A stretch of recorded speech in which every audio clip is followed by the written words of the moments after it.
તો આ તરફ આણંદની વાત કરીએ, પોલીસ સ્ટેશનમાં પીધેલી હાલતમાં જોવા મળ્યો છે પોલીસ કર્મી। ઉમરેઠ પોલીસ મથકનો વિડીયો વાયરલ થયો છે।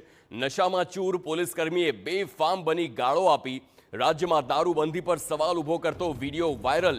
પોલીસ કર્મી જ નશાની હાલતમાં જોવા મળતા અનેક સવાલો ઊભા થયા।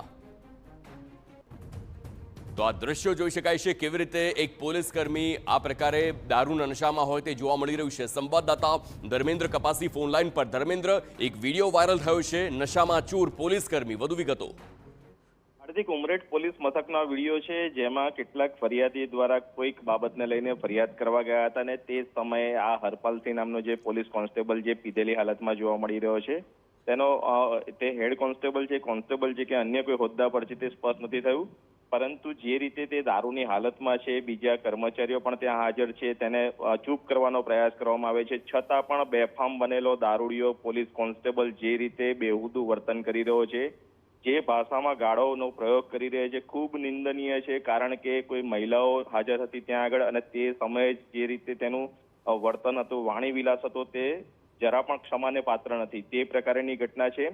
મહત્વની બાબત એ છે કે અન્ય એક પોલીસ કર્મચારી તેને દૂર કરવાનો પ્રયાસ કરે છે, પરંતુ ખૂબ પીધેલી હાલતમાં હોવાને કારણે તે પડી પણ જાય છે। ત્યાર પછી અન્ય મહિલા કોન્સ્ટેબલ પણ એ રૂમની અંદર પ્રવેશ કરે છે અને હરપાલસિંહને ચૂપ કરાવવાનો પ્રયાસ કરવામાં આવે છે।